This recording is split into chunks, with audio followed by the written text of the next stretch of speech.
Assalamualaikum warahmatullahi wabarakatuh. Perkenalkan, nama saya Adi Samsul Ma'arif dari SMA Negeri 1 Ciawi Gebang.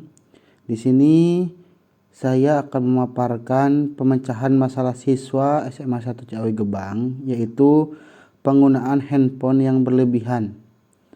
Penggunaan handphone yang berlebihan di sekolah ataupun di rumah. Alasan saya melakukan atau mengambil masalah tersebut diantaranya yang pertama adalah handphone yang sudah menjadi kebutuhan primer. Yang dulunya kita tahu bahwasanya handphone ini adalah kebutuhan tersier.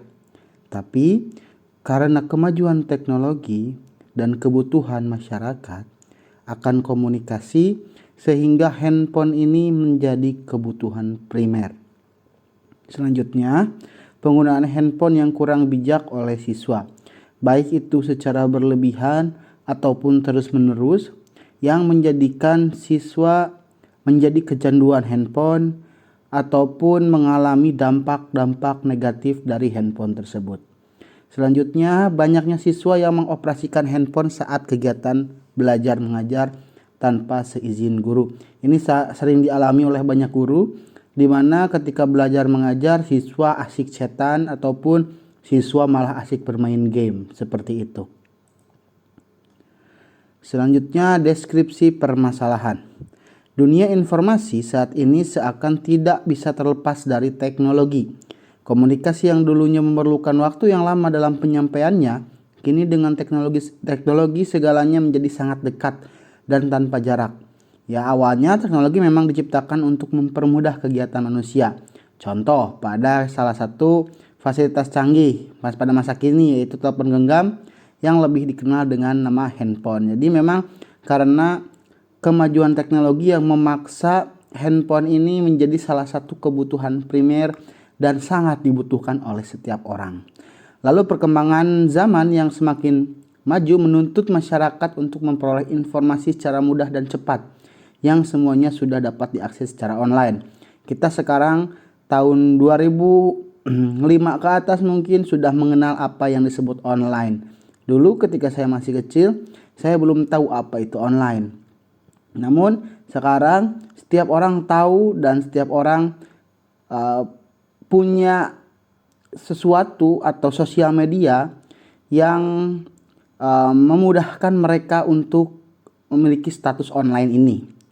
Nah, selanjutnya, namun penggunaan smartphone yang semakin meluas tentu saja tidak terlepas dari dampak positif maupun negatif bagi penggunanya, terutama bagi pelajar. Nah, karena memang selain dampak positif yang sangat banyak sekali ya dampak positif yang bisa didapatkan dari handphone ini. Ya, salah satunya adalah mudahnya mendapat informasi, sumber belajar, sumber wawasan, dan lain-lain jika digunakan secara bijak. Karena hal tersebut, banyak orang yang mendukung agar siswa bisa membawa handphone ke sekolah. Selain untuk menambah wawasan, untuk komunikasi dengan orang tua juga bisa dipermudah ketika di sekolah. Itu alasan kenapa bahkan sekolah mengizinkan siswa membawa handphone ke sekolah. Namun, karena banyak penggunaan yang tidak tepat akan smartphone dan handphone tersebut, sehingga banyak dampak negatif juga bagi pelajar khususnya.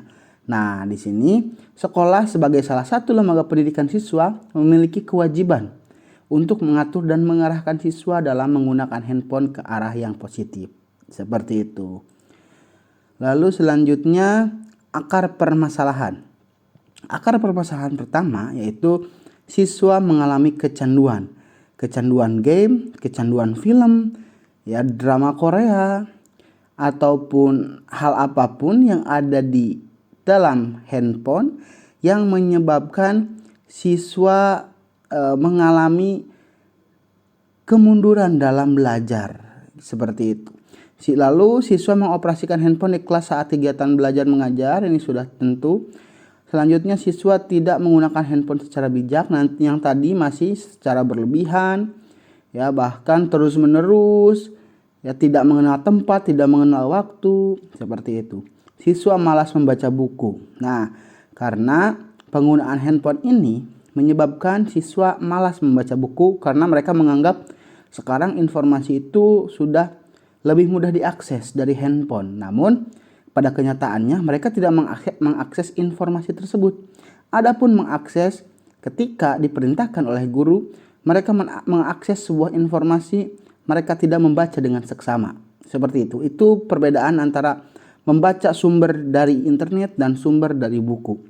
Lalu interaksi sosial di sekolah yang terganggu.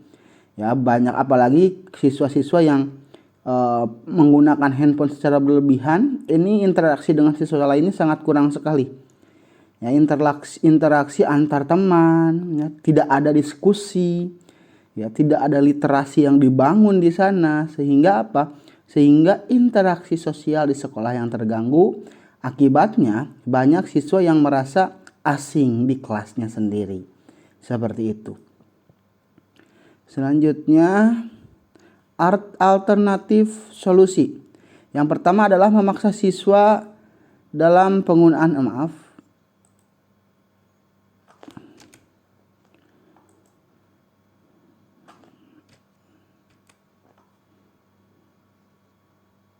alternatif solusi, yaitu yang pertama memaksa siswa bijak dalam penggunaan handphone, yang kedua memperketat pengawasan terhadap siswa baik di sekolah dan di rumah, yang ketiga memberikan efek jera kepada siswa. Nah, ini mau berupa sanksi atau apapun bisa. Tidak menggunakan e-book atau sumber internet jika sumber pembelajaran masih tersedia di sekolah, mengadakan kegiatan-kegiatan positif di sekolah. Selanjutnya, hasil pemecahan masalah. Ya, yang pertama adalah melarang siswa untuk mengoperasikan handphone tanpa seizin guru. Jadi tanpa seizin guru, siswa dilarang mengoperasikan handphone. Ini juga butuh ketegasan dari gurunya sendiri. Ya, karena nanti jika tidak ada ketegasan maka siswa akan seenaknya. Pembangunan karakter diperlukan di sini. Seperti itu. Lalu selanjutnya, membangun kerjasama dengan orang tua dalam pengawasan siswa di rumah. Nah, kita juga perlu bekerjasama dengan orang tua guru ini. Untuk apa? Untuk mengawasi siswa di rumah, karena guru tidak bisa mengawasi siswa di rumah. Sehingga di sini butuh kerjasama dengan orang tua agar terbangun karakter siswa yang baik. Apalagi mengenai penggunaan handphone secara bijak. Kita tahu siswa bahkan sering sekali bermain game selama berjam-jam sampai larut malam, lalu kesiangan sekolah, ngantuk di sekolah karena bermain game. Seperti itu.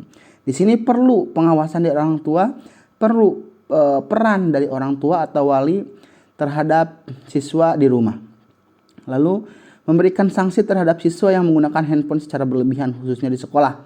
Nah, adapun sanksi ini diberikan kepada siswa yang bermain game di sekolah ataupun yang melakukan hal-hal tidak kurang penting, kurang bermanfaat yang berkaitan dengan handphone. Lalu terakhir, memanfaatkan buku perpustakaan sebagai sumber utama dalam pembelajaran. Jadi ketika sumber di sekolah dirasa masih ada, masih mencukupi, ya. Jadi sumber di internet ini hanya sebagai tambahan saja. Kebanyakan sekarang orang-orang menggunakan sumber internet sebagai sumber utama. Nah, di sini harus ada penegasan kembali bahwasannya sumber utama itu adalah buku, bukan internet. Lalu pelaksanaan kegiatan diskusi serta literasi bagi siswa. Nah, jadi diperbanyak kembali kegiatan literasi dan diskusi bagi siswa, seperti kegiatan literasi sebelum masuk ke kelas, baik itu membaca Al-Quran atau membaca buku-buku, buku novel ataupun buku-buku ilmu pengetahuan yang lainnya. Seperti itu. Sumber rujukan, adapun sumber rujukan yang pertama adalah kegiatan belajar mengajar saya di SMA Negeri 1 Ciawi Gebang. Selanjutnya yang kedua adalah lombokkita.com tentang problematika handphone pada siswa dalam penggunaannya di sekolah. Yang ketiga adalah SMA Negeri 1 Ciawi Gebang.sch.id, yaitu mengenai pengaruh handphone bagi kehidupan remaja oleh Amelia Kartikasari. Seperti itu. Terima kasih atas perhatiannya. Mohon maaf bila ada hal-hal yang memang kurang berkenan disampaikan. Selebihnya mohon maaf sekali lagi. Terima kasih. Wassalamualaikum warahmatullahi wabarakatuh.